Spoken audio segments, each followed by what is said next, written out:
What statistically improbable thing happened to you? My friend had 2 sets of monochorionic monoamniotic twins, the rarest kind of twins in back-to-back pregnancies. Identical twins that share the same amniotic sac and same placenta. Mono-mono or momo twins happen in about 1% of identical twin pregnancies, and less than 0.1% of all pregnancies. First got cancer in 1993.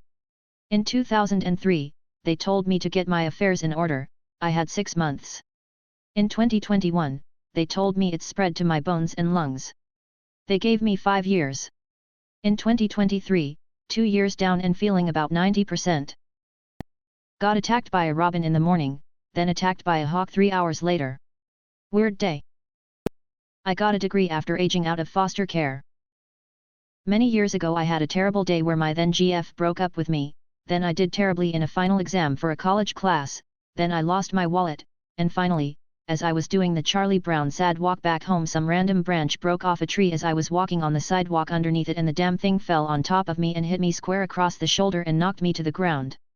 I just burst out laughing because it was so ridiculous. I have been hit in the head by live squirrels 3 times in my life, each on separate occasions. I underwent a surgical procedure called a stapectomy to improve the significant hearing loss in my good ear. Instead, I ended up completely deaf. My surgical aunt said this has only happened to 5 patients in the US. He was doing research to try to help me afterwards. I don't know how true it is, but hey, lucky me. Husband and I visited our old hometown and went to a used bookstore we used to frequent. I picked up a familiar title in nostalgia and flipped it open to find a school student's ID card. The name and photo on the ID? My husband. Turns out his mom had donated books to that store many years before we all moved away from that area. He must have been using it as a bookmark and forgotten. It's not so surprising considering we used to live in that area, but the ID was nearly 10 years old by the time we found it. That book was sitting on the shelf for nearly a decade untouched, waiting for me to come along and pick it up. Bizarre. Lost my house in civil court. Represented myself and won in appeals court twice. Since my case was unique in this state, my cases were published both times. Moving back into my old house soon. Edit, sorry for the late response. Reddit suspended me for 3 days for spamming the case links via private message, so I've decided to put the links here. EDIT2, please stop offering me money. Just be a good person to your family and stand up to crooked lawyers and courts.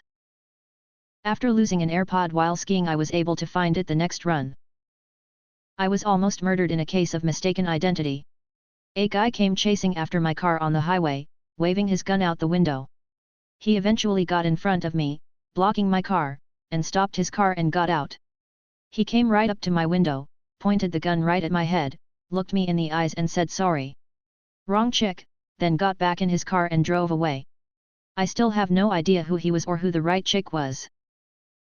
Not an exciting life or death incident, but something rather sweet. I took care of my late father for the final 2 years of his life. He had Alzheimer's and pulmonary fibrosis, among other issues, so we had a lot more bad days than good. In the summer of 2019, I took my dad out for a date one day to a historic old drugstore that has phenomenal milkshakes, one of his favorite foods in the world.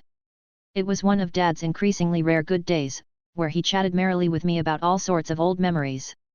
I felt like I had my dad's former self back for just a little while. We had such a wonderful time that I intended to take him there again soon.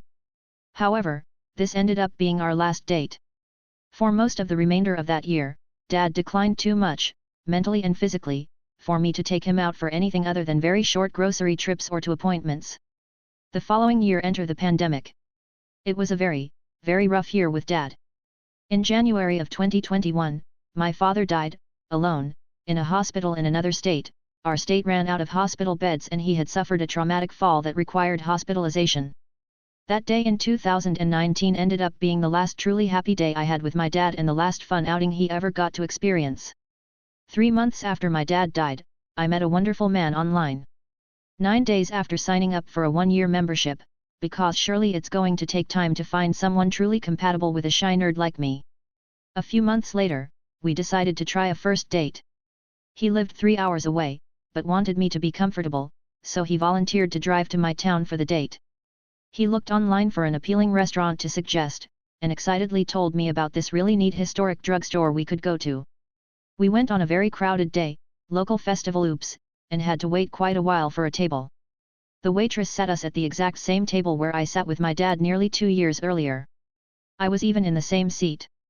3 months later, we got engaged at that drugstore. So the beginning of the end of one chapter of my life crossed paths with the beginning of the best, so far, chapters. My husband and I have since decided to make a trip back there at least once a year. Dad really would have loved my husband. Not me, but a friend. He was a merchant mariner. Lived here in Virginia Beach. He was always calling and texting, posting pics from around the world. One time he'd been out a while, we knew he was heading to Dubai, but didn't know where he'd be after that. 4 months go by, nobody's heard from him.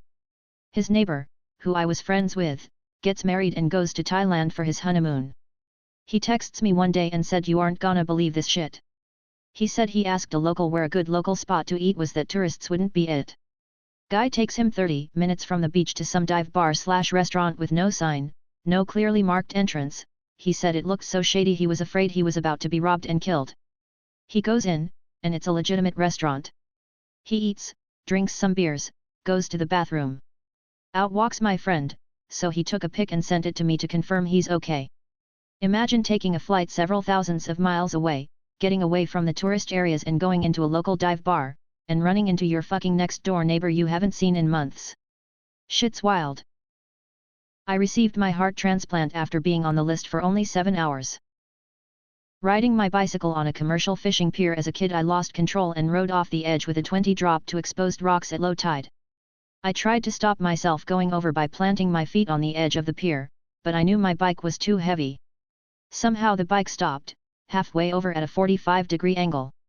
However, now the seat was in the small of my back, preventing me from getting off, and I couldn't budge it at all to get the bike back up.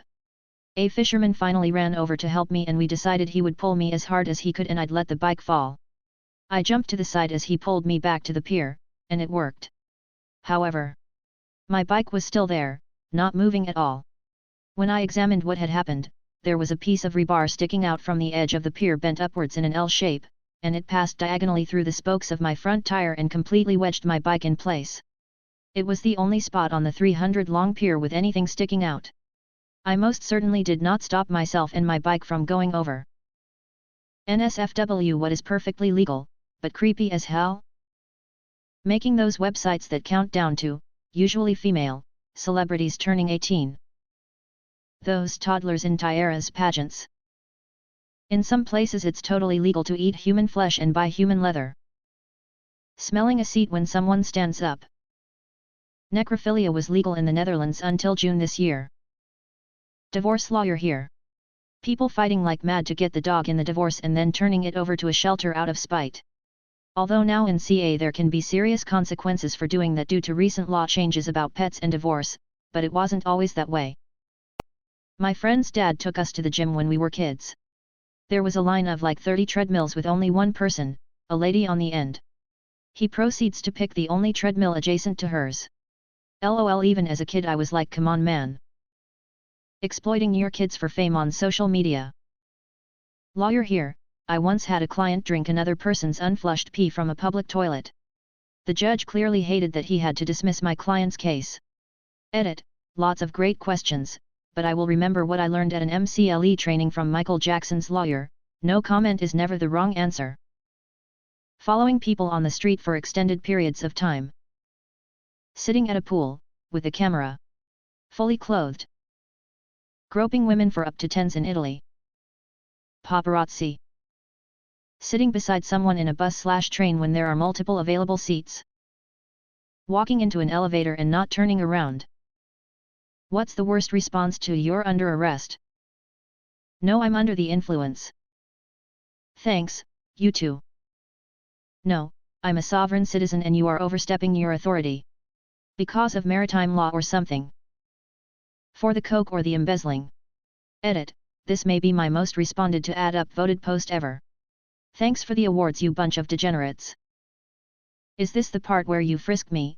I always love that part, haha. No, I'm dad. Gets tossed. I know you are, but what am I? Do you know who I am? Yes, Daddy. The bomb in my trunk says different. Not if I arrest you first. Actually rushing and attempting to handcuff the officer. Yet. Well. That's just like, your opinion, man. You'll never catch me alive, copper. They'll be all too happy to prove you correct.